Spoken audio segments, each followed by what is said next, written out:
Ladies and gentlemen of the jury, I want you to take the time to consider the amount of work, effort, and dedication that it takes to create, conceptualize, develop, and market a software application program. That's the type of talent and hard work that Layton Pierce put towards his teacher's pet application. For over 2 years, Layton worked tirelessly on this app because he saw the potential that it would have for the education sector and how it would help both students and teachers succeed in the classroom. Layton believed in his app, and others believed in him as well. Layton put his trust in individuals such as Alex Hart, Sean Newman, and even his parents. However, others that he put his trust into, such as Dee Hawkins and Cam Turner, ended up turning tail away from him at the first sign of trouble, and now we find ourselves in this courtroom today. Layton trusted the wrong people. We've all been there. But we, the defense, are here today to help clear my client's name and debunk these baseless allegations that have been presented. Now, the plaintiff has presented 2 allegations: negligent misrepresentation and fraud. Now, the plaintiff has the burden of proof to show that these allegations meet the preponderance of evidence and clear and convincing lines of evidence, respectively, in order for my client to be held liable. For negligent misrepresentation, for example, the plaintiff must meet this burden by establishing evidence that my client knowingly made a false representation for the teacher's pet app by failing to disclose the hidden cheating feature within the application.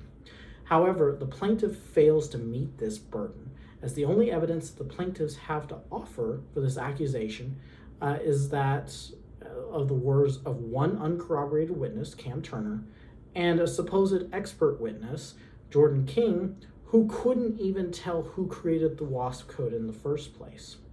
Therefore, when you consider the preponderance of evidence or the scales of justice, because there's a lack of a burden of proof being presented for this first charge or this allegation, we must find the scales in favor of the defense.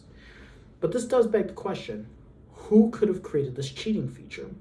The plaintiff's entire case of fraud rests on the claim that my client knew about the cheating feature that was embedded in the teacher's pet app.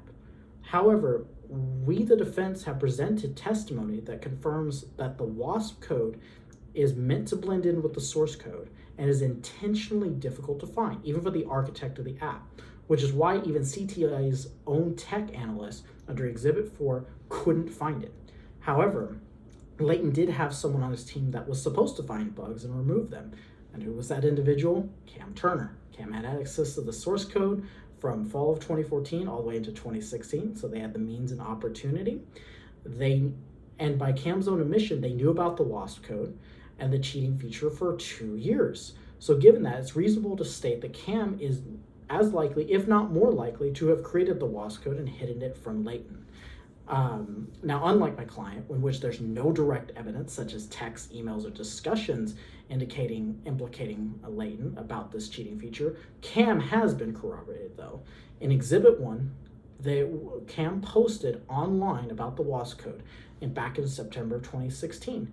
And Cam was even corroborated by another of the plaintiff's witnesses, Jordan King, who caught Cam Turner red-handed in the Buzz coffee shop, not my client. Now, Cam Turner is not on trial here, but given that Cam is far more likely to have created this cheating feature, the plaintiffs have failed to establish any clear link that my client was a knowing witness to this feature.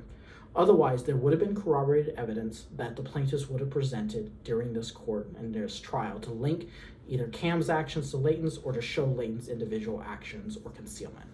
Ladies and gentlemen, since the burden of proof has not been met for these allegations of negligence or fraud, the preponderance of evidence leads in favor of my client, and since there's no line of clear and convincing evidence linking my client to the cheating feature, to any form of false representation, in any way, shape, or form, I ask that you vote not liable on these allegations and find in favor of the defense. Thank you very much.